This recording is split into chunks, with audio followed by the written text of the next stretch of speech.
Good morning all of you. Jyoti public school के online class में आपका स्वागत है। उम्मीद करते हैं घर पे होंगे, मस्त होंगे और स्वस्थ होंगे। जैसा कि हम चैप्टर साइकिड्स मैटर प्योर अराउंड अस कर रहे थे, आज उसमें हमें कुछ क्रोमेटोग्राफी के बारे में बात करनी है। तो हमें केवल एक क्रोमेटोग्राफी पढ़नी है, वो कौन सी है? Paper chromatography. अगर सीधी बात करूं तो पेपर क्रोमेटोग्राफी में हमें दो चीज़ें होती है, एक होता है स्टेशनरी फेज और दूसरा होता है मोबाइल फेज। ठीक है, स्टेशनरी फेज होता है और दूसरा होता है इसमें मोबाइल फेज। ये प्रोसेस किस लिए काम में ली जाती है? डाई को सेपरेट करने के काम में ली जाती है, क्योंकि इसमें एक फिल्टर पेपर का इस्तेमाल किया जाता है। उस फिल्टर पेपर को क्या किया जाता है, उसके ऊपर क्या होता है, जो स्टेशनरी फेज है वो तो इस फिल्टर पेपर के ऊपर अटैच हो जाता है और मोबाइल फेज उस फिल्टर पेपर से पास आउट हो जाता है, जिसकी वजह से जैसे ही उसमें मोबाइल फेज वहां से हटेगा तो हमारे पास सिर्फ क्या बच जाएगी? किसी भी सॉल्यूशन के अंदर दो फेज होते हैं, एक होता है स्टेशनरी फेज, दूसरा मोबाइल फेज। तो उस फिल्टर पेपर से हमें क्या मिलेगा कि डाई सेपरेट आउट हमारी हो जाती है। तो ये जो प्रोसेस है ये हमें लेते हैं क्रोमेटोग्राफी। क्रोमेटोग्राफी हम कलर के फॉर्म में यूज करते हैं। इसके बाद में अगर हम चलते हैं तो हमारे पास सेपरेशन की जो टेक्निक्स आती है, अगर मैं क्रोमेटोग्राफी की एप्लीकेशंस की बात करूं तो it chromatography technique use to separate colour in a dye. किसी डाई के अंदर, dye colour, separation of colour in dye, separation of colour in dye. पहला इसका एप्लीकेशन तो ये है कि किसके काम में लिया जाता है? Separation of colour in dye. दूसरी बात करूं तो नेचुरल कलर्स जो होते हैं उनके भी क्या काम में लिए जाते हैं? ये सेपरेट पिगमेंट, उसके पिगमेंट सेपरेशन के काम में, pigment separation of natural colour के काम में लिया जाता है क्रोमेटोग्राफी। अगर उसके बाद में नेक्स्ट बात करता हूं तो अगला है मेरा ड्रग्स फ्रॉम ब्लड, यानी कि सेपरेशन ऑफ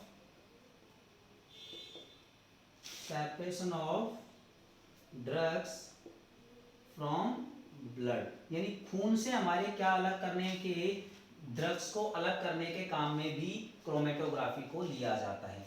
इसके बाद जो सेपरेशन की जो टेक्निक्स हैं वो हमारे पास कौन सी आती है? वो आती है डिस्टिलेशन को हम काम में लेते हैं। डिस्टिलेशन क्या है कि दो डिजॉल्व्ड यानी कि मिसिबल लिक्विड्स को, दो मिसिबल लिक्विड्स जिनका बॉइलिंग पॉइंट अलग अलग होता है, उनको सेपरेट करने के काम में किसको लिया जाता है? डिस्टिलेशन को काम में लिया जाता है। अगर मैं डिस्टिलेशन की बात करता हूं तो सिंपल डिस्टिलेशन क्या होता है? होमोजीनियस मिक्सचर के अंदर, होमोजीनस मिक्सचर के अंदर क्या होता है? ये हो गया हमारा डिस्टिलेशन। ठीक है, तो होमोजीनियस जो मिक्सर होता है इसके अंदर क्या किया जाता है? दो मिसिबल लिक्विड्स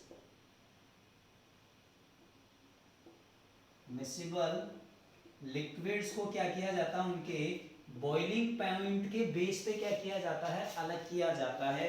जैसे अगर मैं एग्जांपल लूं तो जैसे प्रोपेनॉन है, प्रोपेनॉन और प्रोपेनॉन के साथ में अगर मैं ले लेता हूं इथेनॉल,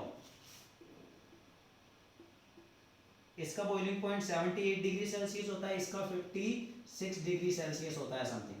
तो ठीक है, तो आज इन दोनों का बॉइलिंग पॉइंट अलग अलग होने की वजह से हम क्या करेंगे? इसको किसी एक बीकर के अंदर लेंगे, पॉट के अंदर, इसको क्या करेंगे? डिस्टिल करके इसको यहां से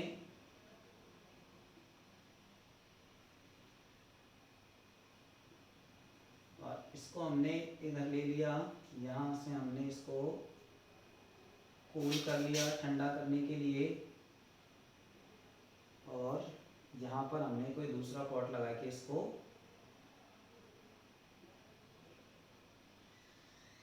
ठीक है, तो मान लो मेरे पास ये क्या था, एक दो लिक्विड्स थे, इसको मैंने क्या किया? नीचे से हीट किया।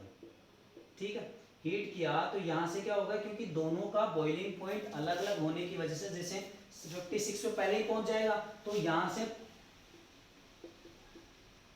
जो प्रोपेनॉन है वो पहले से ही क्या चला जाएगा, इवापोरेट होकर के वेपर फेज में चला जाएगा। कौन सी फेज में, वेपर फेज में चला जाएगा।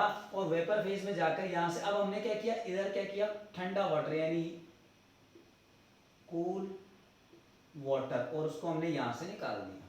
ठीक है, तो जैसे ही यहाँ पर वो वेपर आएगा, यहाँ से उड़ के वेपर इसमें आएगा, तो यहाँ पर ठंडा होने की वजह से वो वापस किसमें बदल जाएगा, लिक्विड के अंदर बदल जाएगा, और यहाँ पर हमारा क्या स्टोर हो जाएगा, प्रोपेनॉन स्टोर हो जाएगा। तो ये कौन सी प्रोसेस है, ये प्रोसेस है हमारी डिस्टिलेशन की।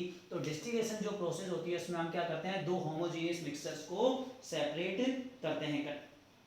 आगे अगर मैं चलूं तो मैंने यहाँ पर क्या लगा रखा है, एक थर्मोमीटर लगा रखा है, जिससे मुझे क्या पता चल जाएगा, यहाँ मैंने थर्मोमीटर लगा रखा है जिससे मुझे टेम्परेचर का पता चल जाएगा। तो ये प्रोसेस थी, ये थी हमारी डिस्टिलेशन। आगे चलते हैं तो हमारे पास आता है फ्रैक्शनल डिस्टिलेशन, सेपरेशन ऑफ, जैसे मैं प्रोपेनॉन और वाटर को अलग करूं तो प्रोपेनॉन का 56.5 होता है ना, जैसे मैं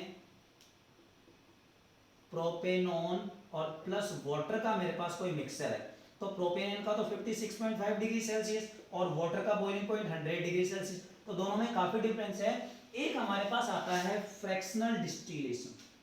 अगर मैं फ्रैक्शनल डिस्टिलेशन की बात करता हूं तो फ्रैक्शनल डिस्टिलेशन क्या होता है, ये तब काम में लिया जाता है जब दो मिक्सचर जो मिसिबल हैं, यानी एक दूसरे के अंदर सॉल्युबल हैं, मिले हुए हैं, उनके अंदर बॉइलिंग पॉइंट जो है वो 25 से कम होना चाहिए।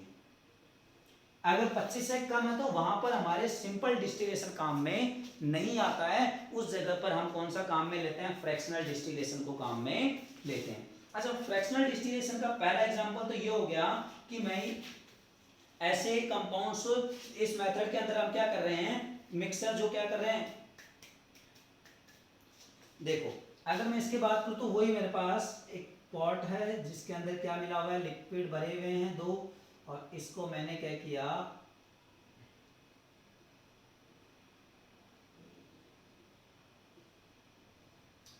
ठीक है, उसके बाद में इसको मैंने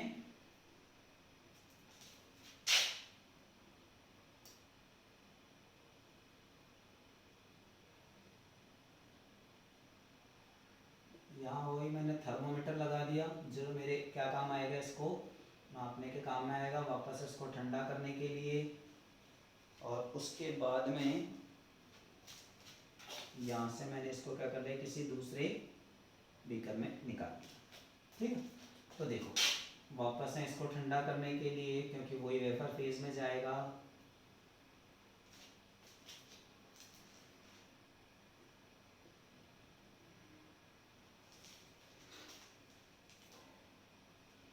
यहाँ पर मैं लिखूँ तो लो बॉइलिंग पॉइंट, ऊपर जाएंगे तो बॉइलिंग पॉइंट कैसा हो जाएगा, लो बॉइलिंग पॉइंट, और नीचे आएंगे तो हाई बॉइलिंग पॉइंट।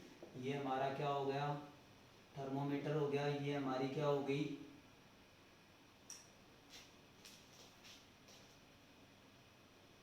ये हमारी हो गई क्या, फ्रैक्शनल कॉलम।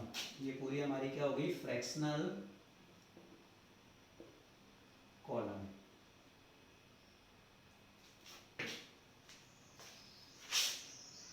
ठीक है, यहाँ से मैंने ठंडा वाटर क्या लिया, वाटर यानी वो भी कैसा लिया, कोल्ड, और उसको वहाँ से वाटर यहाँ से आ गया बाहर। अब देखो इसको हम पहली चीज तो वही, इसको यहाँ से हीट करेंगे, हीट करेंगे। ठीक है, तो इसमें क्या भरा हुआ है, इम्प्योर लिक्विड ऑर्गेनिक मिक्स भरा हुआ है, इसमें क्या है, लिक्विड मिक्स है।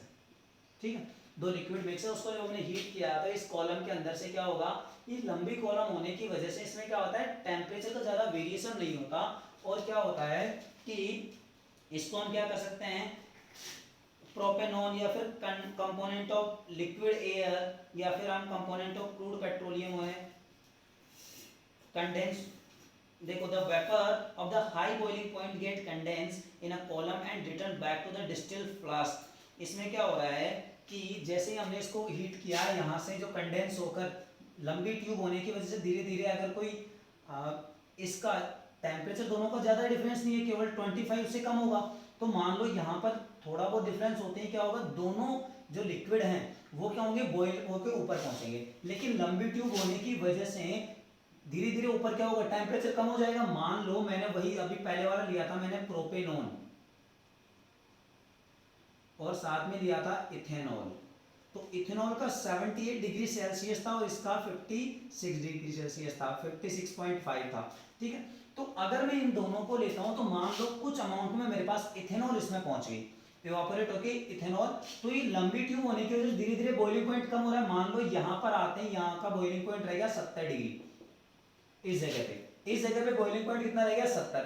यहाँ से तो कौन दोनों गए थे, तो लेकिन 70 पे जाते हैं तो इथेनॉल वापस से कौन सी फॉर्म में आ जाएगा, कंडेंस फॉर्म में आकर वापस नीचे आ जाएगा। और ये जो हमारा प्रोपेनॉन है वो कहाँ चला जाएगा, वेपर फॉर्म में इसमें, और यहाँ से ठंडा होकर हमने इसमें सेपरेट आउट कर लिया। तो इस तरीके से हम क्या करते हैं, फ्रैक्शनल डिस्टिलेशन के अंदर हम इस फ्रैक्शनल कॉलम का इस्तेमाल करते हैं, जो क्या करता है, टेम्परेचर इसमें काफी ज्यादा वेरी कर लेता है। इस वजह से जो दूसरा वाला जो मिक्सचर है, जिस भी अगर इवापोरेट होकर ऊपर जा रहा है तो वो वापस से कंडेंस होकर नीचे आ जाता है। तो ये हमारा फ्रैक्शनल डिस्टिलेशन हो गया। अगर इसके बाद में मैं बात करूं तो एयर को अगर हम सेपरेट करने की बात करें तो एयर जो है इसको हम जितना ज्यादा ठंडा करते जाएंगे उतना ही इसको हम सेपरेट करते जाएंगे, क्योंकि अगर जैसे मैं बात करूं कि जैसे एयर को सेपरेट करने के लिए जो टेक्निक्स हैं वो क्या क्या हैं उसकी हम बात करते हैं, ठीक है। तो जैसे मैं पहले कुछ एग्जांपल लिख रहा हूं, जैसे मैंने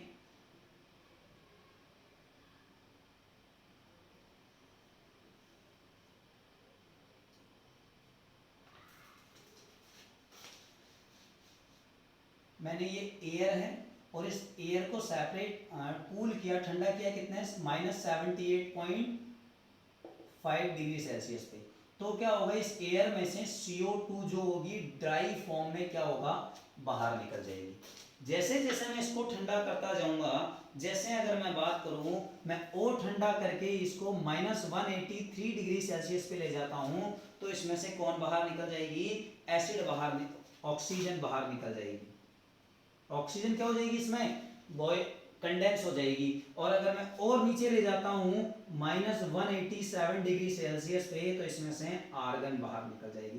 तो गैस को सेपरेट करने के लिए मुझे क्या करना पड़ेगा, क्योंकि गैस का बॉइलिंग पॉइंट, गैस तो पहले से वेपर फॉर्म में, तो हमें क्या देखना उसका बॉइलिंग पॉइंट। तो अगर बॉइलिंग पॉइंट देखना है तो जैसे कार्बन डाइऑक्साइड जो सॉलिड फॉर्म में होती है -78 पे होती है, जैसे ही -78 पे पहुंचे 70, अगर -77 भी पहुंच गया तो ये कौन सी फॉर्म में आ जाएगी, वेपर फॉर्म में। लेकिन वेपर फॉर्म में तो सारी है, तो हमें क्या करना है, इनको सेपरेट करने के लिए इनकी फिजिकल स्टेट चेंज करनी है, तो हमें क्या करना पड़ेगा, हम इसको कैसे लेके जाएंगे, बहुत कम टेम्परेचर पे करेंगे, तब जाकर ये हमारा सेपरेट होगा। आगे अगर हम चलें तो हमारे पास आता है कौन सा, कि हमारे जो घरों में या सिटीज में जो टैंक होता है वो कैसे पानी उसमें आता है। तो सिटीज जो टैंक होता है उसके अंदर 4-5 चीजें होती है, उन चीजों को अपन डिटेल में स्टडी करते हैं। पहली चीज तो हमारे उसमें सिटी वाला जो पानी होता है उसमें क्या किया जाता है, सेडिमेंटेशन किया जाता है। फर्स्ट स्टेप कौन सी है, सेडिमेंटेशन। सिटी वाटर वर्क्स, उसकी बात करें। फर्स्ट स्टेप है सेडिमेंटेशन, यानी जो पानी होता है उसको किसी एक टैंक में भर दिया जाता है, और टैंक में भर देने की वजह से उसमें जो मोटे मोटी इंप्योरिटीज होती है वो नीचे क्या होती है, सेटल डाउन हो जाती है। सारी इंप्योरिटीज उसमें नीचे सेटल डाउन हो जाती है। तो ये प्रोसेस कौन सी हो गई, सेडिमेंटेशन की प्रोसेस हो गई। दूसरी हमारे पास है लोडिंग। तो हम लोडिंग से पढ़ चुके हैं। लोडिंग में क्या किया जाता है कि लोडिंग में क्या कहता है, कुछ केमिकल रिएजेंट इसमें डाला जाता है। जैसे हमने एलम डाल दिया, यानी फिटकरी डाल दी, तो एलम डालने कुछ जो बहुत बारीक बारीक इसमें पार्टिकल्स हैं, इंप्योरिटीज हैं, वो क्या होती है, पानी के अंदर सस्पेंडेड होती है, यानी तैरती रहती है। तो उनको अलग करने के लिए हमें क्या डालें, एलम। तो एलम डालने की वजह से वो क्या होगा, उनके ऊपर वो उनकी वेट बढ़ जाता है, उसकी वजह से वो नीचे सेटल डाउन हो जाते हैं। तीसरी स्टेप की मैं बात करूं तो हमारे पास आता है फिल्ट्रेशन। फिल्ट्रेशन की अगर करें तो फिल्ट्रेशन कैसे करेंगे, किसी सैंड और ग्रेवल फिल्टर करके उसमें से जो सस्पेंडेड इंप्योरिटीज है, थर्ड प्रोसेस जो आती है वो कौन सी आती है हमारी, फिल्ट्रेशन। यानी सैंड एंड ग्रेवल से होते हुए उसको बाहर निकाला जाता है ताकि उसमें से कुछ इंप्योरिटीज होती है तो वो उसमें रुक जाती है। सेकंड टैंक होता है। उसके बाद में जो आता है वो एरेशन होता है, जिसका मतलब क्या होता है कि उसमें micro organism aerated to kill microorganism and surface saturated water with oxygen। उसमें क्या मिलाया जाता है, ऑक्सीजन मिलाया जाता है। उसके बाद अगली जो प्रोसेस होती है वो हमारी होती है क्लोरीनेशन। तो फोर्थ हो गई एरिएशन और फिफ्थ प्रोसेस हो गई क्लोरीनेशन। तो क्लोरीनेशन में क्या किया जाता है कि उसमें क्लोरीन की गोलियां डाली जाती है या फिर हम कह सकते हैं ब्लीचिंग पाउडर मिलाया जाता है। ब्लीचिंग पाउडर क्या करता है, उसमें बैक्टीरिया वगैरह होता है उनको मारने का काम करता है। और उसके बाद में वो पानी कहां तक पहुंचाया जाता है, घरों तक पहुंचाया जाता है। तो इस तरीके से क्या होता है कि पानी को सेपरेट यानी चीजों को आपस में सेपरेट किया जाता है। आज की क्लास में हम इतना करेंगे, बाकी अगली क्लास में हमारे फिजिकल और केमिकल चेंज के बारे में है, वो हम नेक्स्ट क्लास में स्टडी करेंगे। Thank you.